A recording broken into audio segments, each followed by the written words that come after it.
کہ عافیت ہی دنیا کے اندر کمال کیجیے، کیونکہ عافیت کہتے ہی اسی کو ہیں، اللہ ساری نعمتیں مل جائیں، ساری آفتیں دور ہو جائیں، اسی کو تو عافیت کہتے ہیں۔ اور آدمی یہ تو چاہتا ہے کہ ساری نعمتیں عطا ہو، ساری مصیبتوں سے نجات ملے، یہ تو عافیت ہے۔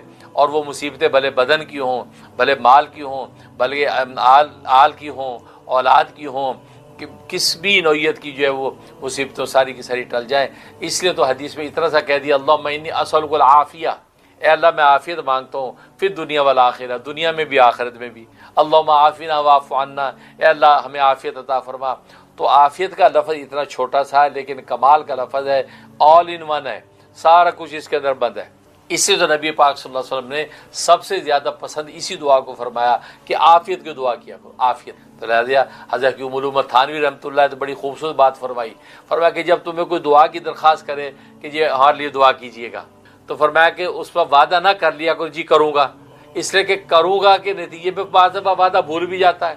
اتنے انسان کے مشاغل ہوتے بعد میں بھول جاتا ہو، یار کسی سے میں نے وعدہ کر لیا تھا اور دعا کی نہیں، تو وعدہ نہ پورا کرنے کا بوال گردن پہ رہ جائے گا۔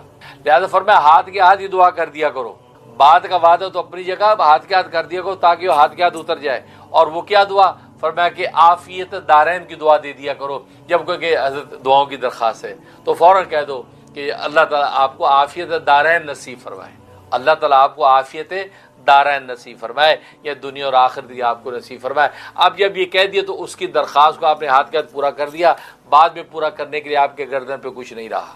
یہ حضرت تھانوی رحمۃ اللہ بڑی راز کی بات کی ہے، نقطے کی، اور یہ حقیقت ہے۔ ہم بس اوقات لوگوں سے وعدہ کر لیتے ہیں ہاں دعا کریں گے، میں تو خود بڑا بھلکڑ ہوں اس مسئلے میں، لوگوں سے وعدہ کر ہاں جی دعا کروں گا، پتہ چلا بعد میں بھول گیا۔ تو اس لیے پھر اب یہ کہنا شروع کر دیا، اللہ میں جنہوں نے کہا تھا میں بھول گیا، تو تو دانا بینا تجھے تو یاد ہے، یا اللہ ان کو عافیت دارین نصیب، ان کی پریشانی دور فرما، ان کو صحت عطا فرما۔ تو یوں کہہ کے اللہ کے سپرد کرتا ہوں، کیونکہ بھول جاتا ہوں۔ اس لیے جو ہے نا، اور یہ بھولنے کا معاملہ تو رسول اللہ صلی اللہ علیہ وسلم نے بھی میرا دفاع فرمایا۔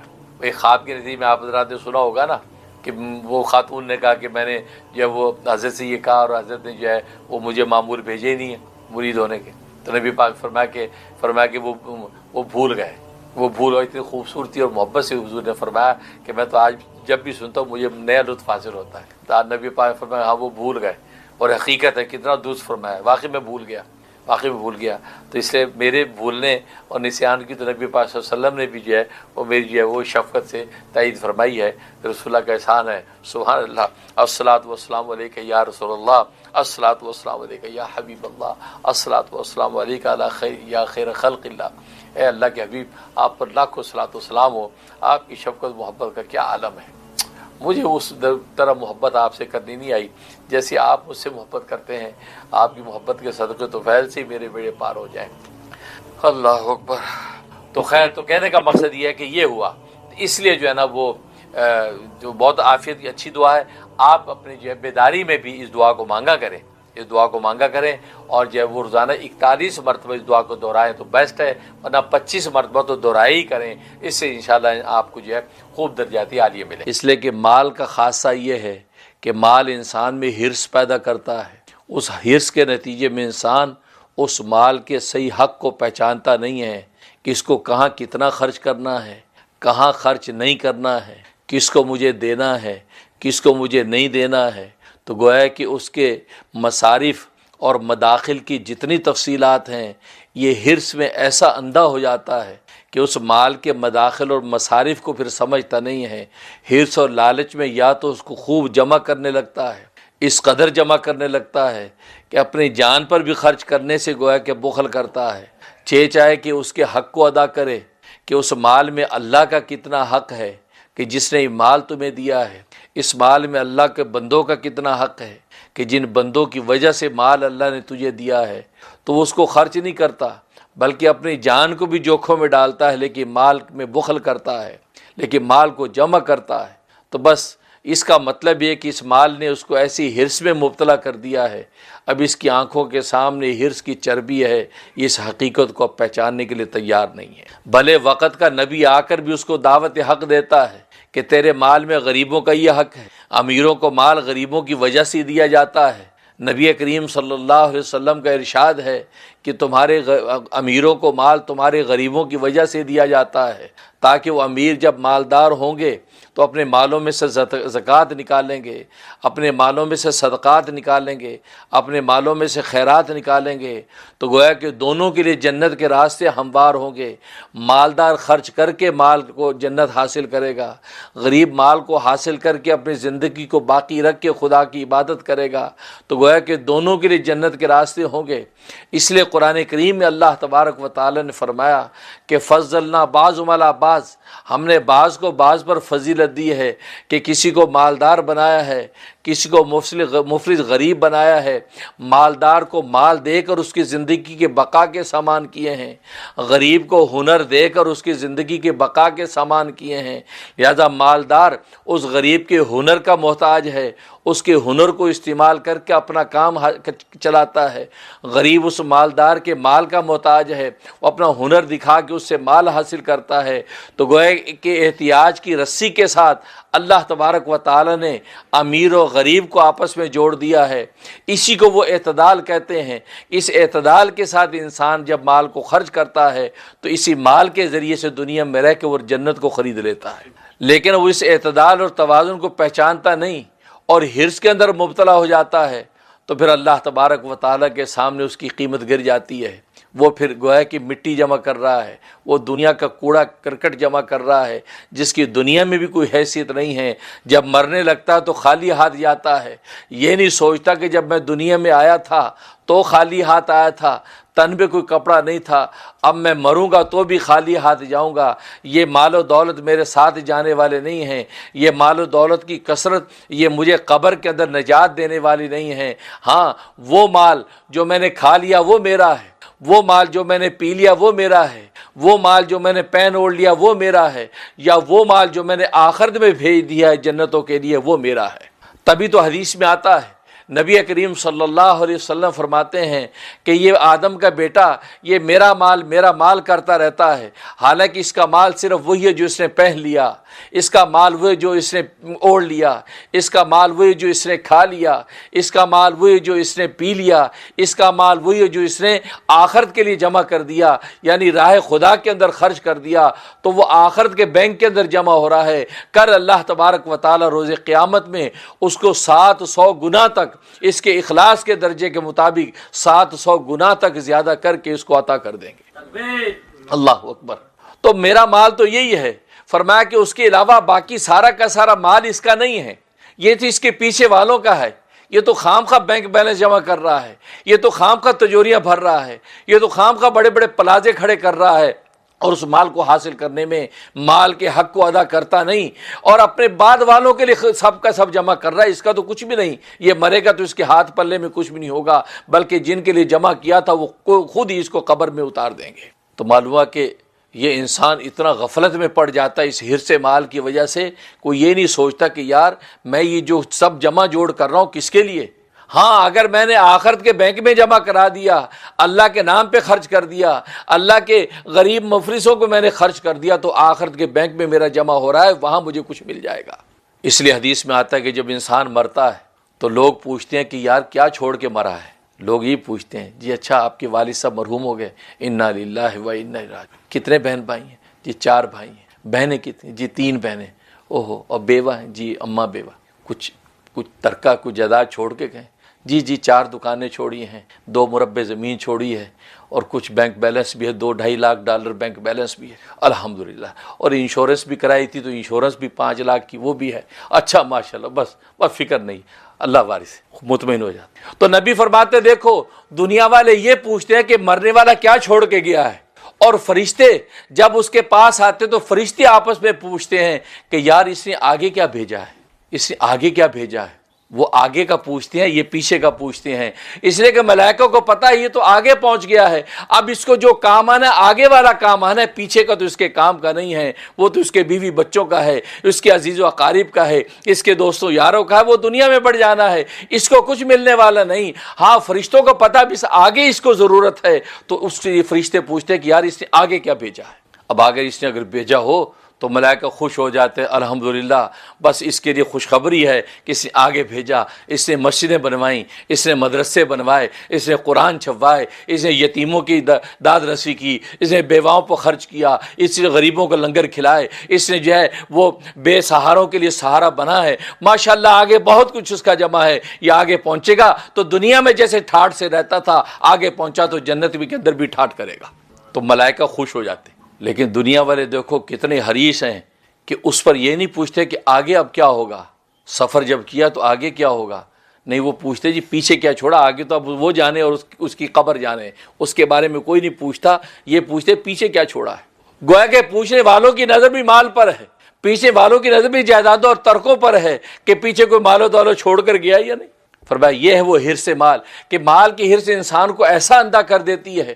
تبھی تو قرآن کریم میں فرمایا الہاکم التکاثر، تکاثر کی جو ہے یہ حرص نے تمہیں، جو تکاثر کی حرص نے تمہیں جو ہے غفلت میں ڈال دیا۔ مال غفلت میں انسان کو ڈال دیتا ہے، مال بڑھتا چلا جائے، بڑھتا چلا جائے۔ الذی جمع مال وعددا، سورۃ ہمزہ میں فرمایا کہ یہ انسان ایسا ہے کہ مال کو جمع کرتا ہے اور گن گن کے رکھتا ہے، روز اس کا حساب کرتا ہے۔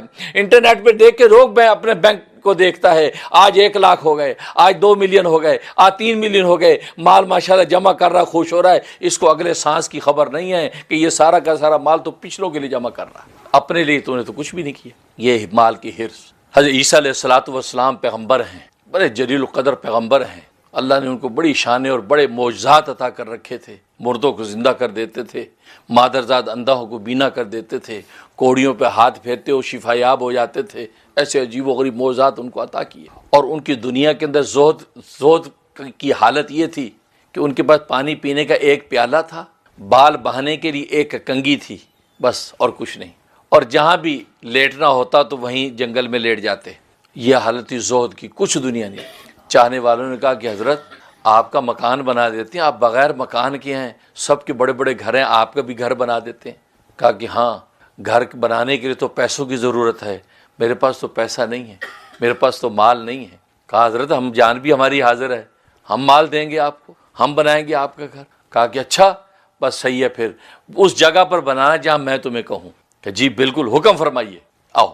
اب عیسیٰ علیہ السلام لے کے چل پڑے، دریا کے کنارے پہ گئے، کہا یہ جو دریا بہ رہا ہے جی، کہتے اس دریا کے بالکل سینٹر میں بناؤ۔ وہ سر حضرت یہ کیسے ہو سکتا ہے؟ کہتے کیوں؟ ہو سکنے کی بات نہیں، میں جہاں خواہش کر رہا ہوں وہیں گھر بناؤ۔ تم لوگ جب کہہ رہے ہو کہ میں گھر بنانا چاہتے ہیں آپ کے لیے تو اس دریا کے بالکل سینٹر میں گھر بناؤ۔ کہا حضرت وہاں تو بنانے کا فائدہ نہیں، وہ تو بنے گا ہی نہیں، اینٹیں رکھیں گے بہ جائیں گی، اینٹیں رکھیں گے بہ جائیں گی۔ تو فرمایا کہ بس یہ دنیا بھی ایک چلتا دریا ہے، اس میں جو رکھو گے وہ بہ جائے گا، یہ رہنے والا نہیں ہے۔ یا دنیا نہیں رہے گی یا میں نہیں رہوں گا، تو مجھے اس گھر کی ضرورت کیا ہے؟ مجھے تو اس باقی ذات کو یاد کرنا ہے، اس باقی ذات کے سامنے سجدے دینے ہیں، اس باقی ذات کے نام کے میں نے ورد پڑھنے ہیں کہ جو ہمیشہ باقی رہنے والا ہے۔ جب میں مروں تو اس کے پاس جاؤں تو وہ مجھ سے راضی ہو جائے۔ ان مکانوں نے تو مجھے کچھ نہیں دینا، لہذا اسے دریا کے اندر رکھا مکان جیسے بہ جاتا ہے، ایسے اس عالم کے اندر جو کچھ تم جمع جوڑ کر رہے ہو یہ بھی رہنے والا نہیں ہے، یا مکان نہیں رہیں گے یا مکین نہیں رہے گا، کوئی ایک نہیں رہے گا۔ لہذا یہ کائنات جب فانی ہے تو فانی کے اوپر اتنا فریفتہ ہونے کی ضرورت کیا ہے؟ چلے جا رہے ہیں، ایک شخص کو دیکھا کہ وہ چلو سے پانی پی رہا ہے، چلو سے پانی، تو اس کو دیکھ کے سوچنے لگے یار اس کا مطلب ہے کہ چلو سے بھی پانی پیا جا سکتا ہے، میں نے خواہ پیالہ رکھا ہوا ہے، پیالہ پھینک دیا، مجھے کیا ضرورت پیالے کی، یہ مستقل ایک دنیا کا سامان، پانی پینے کے اللہ نے یہ پیالہ جب دے رکھا ہے تو مجھے اس پیالے کی کیا ضرورت ہے، میں اس کا غم بھگتوں، اس پیالے کو پھینک دیا۔ آگے چلے جا رہے تو ایک شخص کو دیکھا وہ دریا میں سے نہا کے کنارے پہ نکلا اور اپنی انگلیوں سے اپنے سر کی کنگھی کر رہا ہے، داڑھی کی کنگھی کر رہا ہے، تو دیکھ کے حیران ہو گئے کہ لو سر اور بالوں کی کنگھی انگلیوں سے بھی تو ہو سکتی ہے، اللہ نے بنائی جو کنگھی دے رکھی ہے تو اس کنگھی کی کیا ضرورت ہے، اس کنگھی کو بھی پھینک دیا، ایسا زہد اختیار کیا، یعنی ایک پیالہ اور کنگھی تھی وہ بھی پھینک دی، کہا کہ یہ انگلیوں سے بھی کنگھی تو ہو سکتی ہے۔ جو حدیث میں بھی تو آتا ہے کہ نبی کریم صلی اللہ علیہ وسلم کو باہر دروازے پہ کھٹکھٹایا، آپ نے جلدی سے ایک پانی کا رکابی جس میں پانی تھا، حضرت عائشہ صدیقہ رضی اللہ تعالیٰ عنہ وہ رکھا کرتی تھی پرندوں کے لیے، ایسے پانی کا کٹور اپنے گھر کے باہر دائیں رکھ دیا کرو، پیاسے پرندے پانی پی لیا کریں گے، چند دانے بھی چھڑک دیا کرو، روٹی کے ٹکڑے بھی ڈال دیا کرو، یہ بھی پرندوں کے لیے صدقہ ہے، اس صدقے پر بھی اللہ تبارک و تعالی ہم سے بلاؤں کو ٹالتے ہیں۔ آپ نے جلدی سے رکابی میں اپنا چہرہ دیکھا، اپنا امامہ درست کیا اور ہاتھوں کی انگلیوں سے کنگھی کی اپنی داڑھی کو. تو عائشہ صدیقہ رضی اللہ تعالیٰ نے فرمایا کہ یا رسول اللہ صلی اللہ علیہ وسلم آپ بھی یہ کرتے ہیں؟ آپ تو ان چیزوں سے بالا تر ہیں، آپ کو کیا ضرورت ہے کہ آپ اپنے آپ کو بنا سوار کے باہر ملنے جا رہے ہیں دروازے پہ آدمی کو؟ فرمایا کہ عائشہ نہیں، مسلمان کا مسلمان پر یہ حق ہے کہ جب ایک مسلمان دوسرے مسلمان کو ملے تو بن سنور کر ملے تاکہ اس کے ظاہری حلیوں کو دیکھ کر بھی اس کو مسرت ہو. گویا کہ سامنے مسلمان کے دل کو خوش کرنے کے لیے آپ اپنی داڑھی کو سنواریں، اپنے امامے کو سنواریں، اپنے لباس کو سنواریں، خوشبو لگا کے آپ جب اس کو ملیں گے اور پرتکپاک جب ملیں گے تو ملنے والے کا دل خوش ہو جائے گا. لیکن آپ اگر الول جلول رضائی سے نکلتے ہی کھڑے ہو جائیں اور منہ لٹکا ہوا ہے، منہ دھلا ہوا نہیں، اور مجھے بگڑا ہوا ہے، داڑھی الجھی ہوئی ہے، ٹوپی ادھر ٹیڑھی ہے اور ڈھیلا سا ہاتھ دیا، تو کیا خیال سامنے والا خوش ہوگا؟ وہ کہیں گے سوری میں لگتا غلط ٹائم آ گیا، آپ کو میں ڈسٹرب کیا، سوری یار. وہ اپنا مدعا ہی کہنے سے بیچارہ باز آ جائے گا کہ نہیں یار یہ پہلی بری حالت میں نہیں.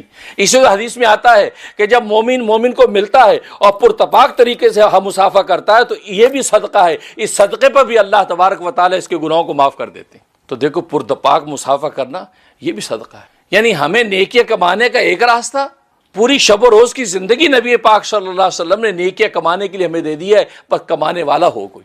تو حضرت عیسیٰ علیہ الصلوۃ والسلام نے کنگھی بھی پھینک دی کہ اس کی کیا ضرورت ہے جب انگلیوں سے کنگھی ہو سکتی ہے. ابھی جا رہے تو ایک شخص ملا، کہا کہ حضرت اگر اجازت ہو میں آپ کے ساتھ سفر میں ہم رکاب ہو جاؤں. فرمایا کہ دیکھو میرے ساتھ سفر میں ہم رکاب ہونے کے لیے حوصلے کی ضرورت ہے، میں نہیں سمجھتا کہ تیرا حوصلہ ہے کہ تو میرے ساتھ ہم رکاب رہے. کہا کہ نہیں حضرت میں نے بڑا آپ کا نام سنا ہے، آپ بڑے پیغمبر ہیں، بڑے معجزات آپ کے ہیں، اجازت دیں میں کچھ صحبت تھوڑی سی آپ کی اختیار کر لوں. یاد رکھو اسی طرح آج دنیا میں انبیاء نہیں ہیں لیکن آج دنیا میں اولیاء اللہ ہیں. اولیاء اللہ کی صحبتوں میں بیٹھنے کے بھی حوصلے کی ضرورت ہے. اس لیے دماغ کو شیشہ شفاف کر کے حوصلے کے ساتھ بیٹھو گے تو کچھ پاؤ گے. اگر بزرگوں کے بیٹھ کے وہاں پہ نکتہ چینی ڈھونڈتے رہو گے کہ یار کیسے ولی ہیں، یہ پانی کیسے پی رہے ہیں، ارے یار یہ کیسے ولی ہیں، یا باتیں کیسی کر رہے ہیں، اس کا مطلب ہے کہ آپ کو بیٹھنے کا حوصلہ نہیں ہے. پہلے چشمہ محبت اور عقیدت کا پہنو، اس کے بعد کسی اللہ والے کے پاس آؤ. ورنہ اگر حوصلہ نہیں اور ایسے وسوسے جب کر لیے تو اس وسوسوں سے آپ اپنے دین کو خواہ برباد کر بیٹھیں گے، بجائے اس کے کہ اس صحبت روحانی سے تمہیں کچھ فیض ملے گا، الٹا آپ کچھ نہ کچھ نقصان اٹھا کے جائیں گے. اس لیے اس کے لیے حوصلہ چاہیے. دل کا شیشہ شفاف کر کے بیٹھو تاکہ اس اللہ والے کی روحانیت کی چھاپ جب شیشے پہ پڑے تو تمہیں کچھ عطا ہو جائے. یہ ضروری ہے. اب جناب عیسیٰ علیہ الصلوۃ والسلام نے اس کے اصرار پر اس کی یہ درخواست قبول کر لی. کہا کہ چلو اب یہ چلے جا رہے ہیں. ایک ٹیلا نظر آیا. اس سے پہلے کھانے کا جب وہ وقت ہوا کھانا کھایا، کھانا کھا کے آگے چلے گئے. اب وہ ٹیلا جب دیکھا تو شخص نے کہا کہ حضرت آپ اللہ کے پیغمبر ہیں، آپ مردوں کو زندہ کر دیتے ہیں، آپ دعا کر دیجئے یہ جو ٹیلا مٹی کا سونا بن جائے. حضرت فرمایا کہ اللہ نے تجھے جس حال میں ابھی رکھا ہے یہ حال بہتر ہے سونے کا ٹیلا لینے سے. کہا نہیں حضرت بڑی مفلسی ہے، بڑی غربت ہے، آپ بس دعا کر دی. دعا کی، وہ سونے کا ٹیلا بن گیا. اب حضرت نے کہا ہاں میں تو چلا کہ جی حضرت اب میں اس کے بارے میں کچھ سوچتا ہوں، میں کیسے گھر لے کے جاؤں. جی السلام علیکم، جزاک اللہ. پر اتنی رفاقت تھی، اتنی محبت تھی. آج اللہ والوں کی صحبتوں میں ہمارا بھائی اتنا ہی مطلب ہوتا ہے کہ پاس آ گئے جی بچے تھوڑا مطلب نکلا وہ گئے، اس کے بعد پہچانتے بھی نہیں. ایسا نہیں، اللہ کی ایک چیز نوٹ ہوتی ہے، وہیں آپ کی قیمتیں اور قدریں لگتی ہیں. اب چلے گا ادھر بیٹھا سونے کا ٹیلا، ابھی سوچ رہا کہ کیا کروں تو دو شخص وہاں سے گزرے تو انہوں نے چمک دیکھی، اس ریت کے پاس آ گئے، دیکھا پتہ چلا یہ تو سونے کا ٹیلا ہے. کہا کہ میاں یہ کیا ہے؟ اب وہ لڑائی بڑائی شروع ہو گئی. اب جب لڑائی بڑائی شروع ہوئی تو انہوں نے کہا کہ یار ہمیں لڑنے مرنے کا فائدہ نہیں، ہم تینوں مل کے اس کے 3 حصے کر لیتے ہیں. لڑنے کی کیا ضرورت ہے؟ کیونکہ ظاہر ہے کہ جس نے دعا کروائی تھی وہ پورے کا مالک سمجھ رہا تھا اپنے آپ کو، اور دوسرے دو نے کہا نہیں یار ہمیں بھی حصہ دو. پھڈا شروع ہو گیا. اب طے ہوا کہ ٹھیک ہے 3 حصے کریں گے. اب یہ طے ہونے کے بعد کہا کہ چلو یار پہلے تو کھانا کھائیں، بھوک لگی ہوئی ہے، تو یار کھانا لے کے آؤ. ایک نے کہا جی میں لاتا ہوں. کہا جی آپ بازار ہے یہاں قریب جاؤ، وہاں سے جا کے شہر سے کھانا لے آؤ. کھانا کھا کے اس کے بعد پھر ہم بوریاں بھرتے ہیں. اب وہ چلا گیا کھانا لینے.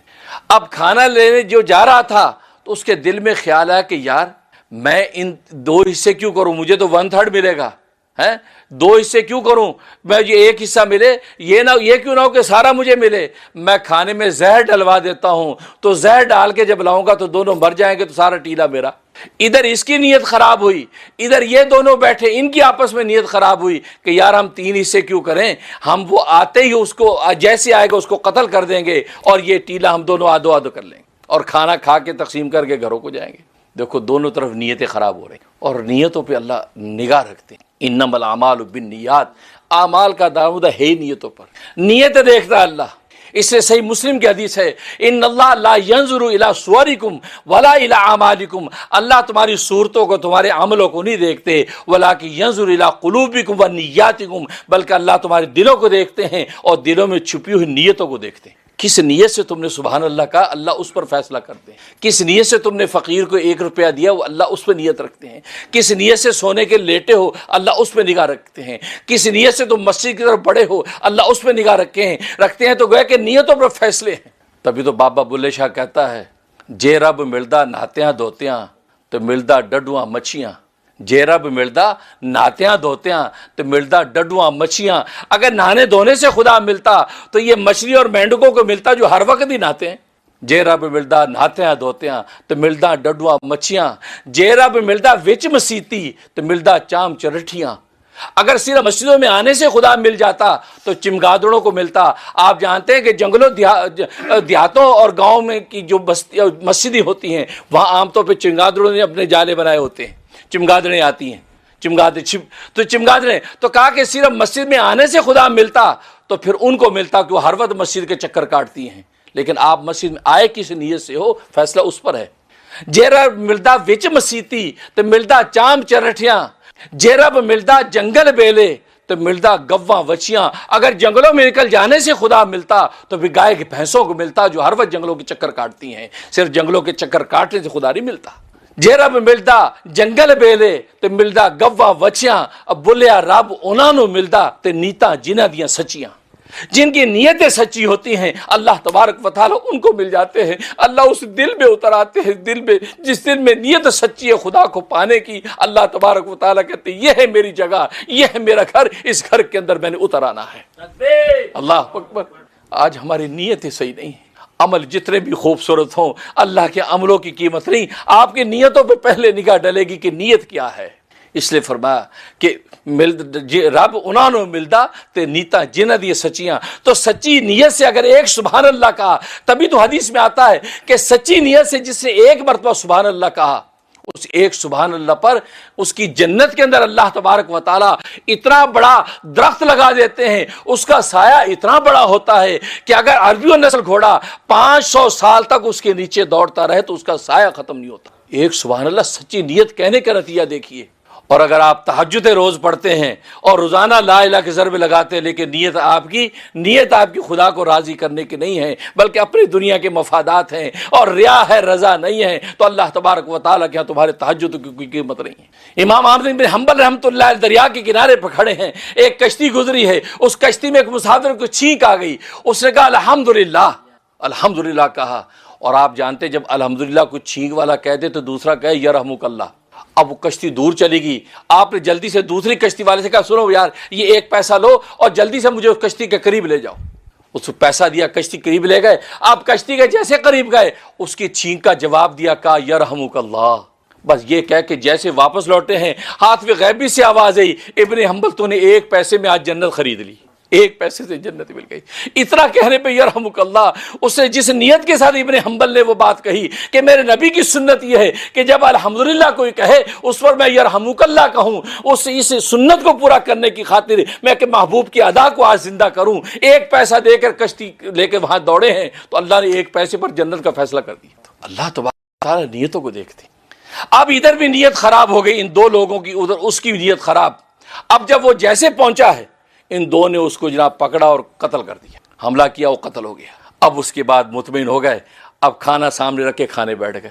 ان کو کیا پتا کھانے میں زہر، انہوں نے جیسے کھانے سے فارغ ہوئے اب زہر نے اثر دکھایا، دونوں لمبے، تینوں کی تینوں مر گئے اور ٹیلا ویسے کا ویسا پڑا رہا۔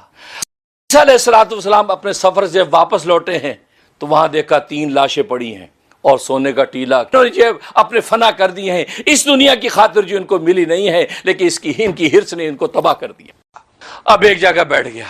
اب خچر میں تو سونے چاندی مال و دولت وہ تو کھایا نہیں جا سکتا، سونا کوئی چاٹ تو سکتا نہیں، نوٹ کوئی کھا تو سکتا نہیں۔ اب مال کو ٹٹولتا ہے، بیچ میں کوئی کھانے کی چٹری روٹی ہو مل جائے کہاں ملے، اور مال و دولت سے تو پیٹ نہیں بھرتا۔ اب موت کا انتظار کرنے لگا۔ اچانک دیکھا ایک شخص، اس کے ہاتھ میں روٹی کی پوٹلی، اس کے پاس کھانا، تو جلدی سے کہا بھائی مجھے روٹی دے دے، خدا کے لیے دے دے، میں تو بھوک سے مر جاؤں، جلدی سے مجھے دے دے۔ اس نے کہا بھائی ایسے نہیں بھائی، یہ قیمت ہے، پیسے ہیں پیسے۔ کیا پیسے ہیں؟ کہا کہ ایک خچر پورا یہ بھرا ہوا مال دولت کا، یہ اس کی قیمت ہے۔ کہا کہ لے لے یار، یہ خچر لے لے، مجھے یہ روٹی دے دے۔ وہ روٹی چٹنی ملی، اس نے کھائی، آدمی غائب، کھا لی، سانس میں سانس ہے۔ تو اب اس کو پیاس لگی، اب پیاس کے لیے دوڑ رہا ہے، بھاگ رہا ہے ادھر ادھر، کوئی راستہ نہیں ملا، پھر شدت پیاس سے گر گیا کہ لو بھی اب موت آئی۔ تھوڑی دیر کے بعد دیکھا ایک شخص نکلا، اس کے ہاتھ میں پانی کا ٹھنڈا کٹورا۔ کہا کہ بھائی صاحب یہ مجھے دے دے، یہ پانی مجھے دے دے خدا کے لیے۔ کہا کہ میاں مفت میں نہیں، جنگل میں پیسے ملے گا پانی۔ کہا کتنی قیمت ہے؟ کہا کہ پورا ایک خچر جو یہ تیرے پاس کھڑا مال و دولت کا، یہ اس کی قیمت۔ کہا یار یہ خچر لے لے، مجھے یہ پانی دے دے۔ خچر دے دے، پانی پی لیا۔ پانی پینے کے بعد اب وہ کھانا پیٹ میں ایسا پھنسا، اب نکلتا نہیں، نہ پیشاب ہو رہا ہے نہ پخانا ہو رہا ہے، اب پیٹ سخت ہو رہا ہے، بے چین دوڑ رہا ہے، ادھر ادھر باغ بری حالت۔ اب تو موت یقینی ہے، گر گیا۔ اب آپ جانتے ہیں کہ جس نے بھوکتا ہو کہ پیشاب بند ہو جائے تو کیا حالت ہوتی ہے۔ اللہ اکبر، اس سے بڑی اذیت کوئی نہیں۔ پیشاب کا نکل جانا کتنی بڑی نعمت ہے۔ تبھی تو پیشاب پخانے سے فارغ ہو کے جب باہر نکلتے ہیں تو کیا دعا کرتے؟ الحمدللہ الذی، اللہ تیرا شکر ہے۔ بھئی آپ کے یار شکر کس بات کا؟ پیشاب پخانے پہ شکر نہیں، اس پیشاب پخانے کا نکل جا گیا۔ دیکھا تو ایک شخص نظر آیا جو حکیم ہے، دیکھتے ہولیا حکیم صاحب خدا کے لیے میرے پیٹ میں یہ پخانا اور پیشاب جمع ہو گیا، میں مر رہا ہوں، مجھے دو کچھ۔ کہا کہ ہاں میرے پاس پڑیا ہے، لیکن ایسے نہیں، قیمت کیا قیمت ہے؟ کہا کہ پورا یہ مال و دولت کا جو خچر ہے پورا اس کی قیمت۔ اور کہا یہ خچر خدا کے لے لے، مجھے تو جان تو بچے میری۔ انہوں نے پیڑیا دی، اسے کھائی، اور جناب وہ پیٹ اس کا ہلکا ہو گیا۔ سانس اطمینان کا لیا، تینوں خچر غائب۔ ہاتھ میں غیبی سے آواز آئی، اللہ تبارک و تعالیٰ کی طرف سے ہاتھ میں غیبی سے آواز ہے، اے ناشکرے بندے، میں نے تجھے زندگی بھر روٹی چٹنی کھلائی، ٹھنڈے پانی پلائے، اور پھر تیرے پیٹ سے فضلے کو خارج کرتا رہا، اور تجھ سے میں نے کبھی ایک پائی پیسے کا مطالبہ نہیں کیا، اور تو نے دنیا کے اندر ایک ٹائم کے اسی چٹنی روٹی کے لیے پورا خچر مال و دولت کا بھرا دیا، اس پانی کے گھونٹ کے لیے پورا خچر مال و دولت کا دیا، اس فضلے کو نکالنے کے لیے پورا خچر مال و دولت کا دیا۔ اگر تیرے 40 سال کے عرصے کے اندر روزانہ میں یہی قیمت تجھ سے لیتا رہتا تو قیمت کہاں سے ادا کرتا؟ تو نے میری لطف و عنایت کو نہیں دیکھا؟ تیرے گاؤں میں بٹھا کر، تیرے دیہات میں بٹھا کر تو یہ چٹنی روٹی جو عزت کی میں دے رہا تھا، ٹھنڈا پانی جو تجھے میں پلا رہا تھا، اور تیرے جسمانی صحت تجھے میں عطا کر رکھی تھی، تو نے اس کو نعمت نہیں سمجھا، لیکن پردیس میں دھکے کھا کر تجھے وہ نعمت یاد آئی۔ آج ہم میں بھی کتنے ہوں گے کہ جو امریکہ آنے کے بعد اپنے چک دیہات کی نعمت کو یاد کرتے ہوں گے، یار امریکہ کا نام سنا تھا، یار پتہ نہیں کیا ہو جائے گا، یار ہمیں وہ دیہات کی وہ لطف یاد آتا ہے، ہمیں چاک دیہات کی وہ لسیاں یاد آتی ہیں، ہمیں وہ مکھن کے پیڑے یاد آتے ہیں، ہمیں یار وہ فصلوں کی فضائیں یاد آتی ہیں، ہمیں وہ غربت کی چٹنی روٹی ماں باپ کی آغوش میں بیٹھ کے جو کھاتے تھے، یار وہ یاد آتا ہے۔ کاش وہ دن دوبارہ لوٹ آئیں، یہاں بیٹھ کے دن رات روتا ہے اور اس کو اپنا ماضی یاد آتا ہے۔ اپنی ناشکری مال بڑھانے کی خاطر یہاں آیا تھا، یہاں آیا، یہاں دین بھی برباد ہو گیا، دنیا بھی برباد ہو گئی، اولادیں برباد ہو گئی، اولادوں نے نکاح غیر مسلم سے کر دیے، بیٹیاں گھر چھوڑ کے نکل گئی، بیٹے نافرمان ہو گئے، ڈاکٹر ڈگریاں بن گئی، لیکن بچوں ماں باپ کے اولادیں نہ رہیں، تو کیا ملا؟ تو وہی ہوا جو اس خچر والے نے کیا ہے کہ چاک دیہات میں بیٹھ کے سکھ کی روٹی نہ کھائی، لالچ میں جب بڑا ہے تو یہاں آ کر سب کچھ گنوا دیا۔ اللہ ماشاء اللہ، جس پہ اللہ کا فضل ہو تو اللہ نے اس کو یہاں پہ بھی نوازا، اپنے غریبوں کو بھی نوازتا اور یہاں بھی خدا کا شکر کرتا ہے۔ تو مال کا ہرس اتنی بری چیز ہے کہ مال کی ہرس کی وجہ سے انسان کہیں کا نہیں رہتا۔ اس لیے فرمایا کہ دو ہی بڑی آزمائشیں ہیں، ایک مال کی آزمائش انسان پہ ڈالی گئی ہے، اور دوسری ہرس کی آزمائش، دوسری نفس کی آزمائش اس پہ ڈالی گئی، اور مال اور نفس کی آزمائشیں انسان دنیا میں بھگتتا ہے۔ اگر اس میں کامیاب ہو جاتا ہے تو اللہ تبارک و تعالی دنیا میں اس کو جنت کا مزہ چکھا دیتا ہے۔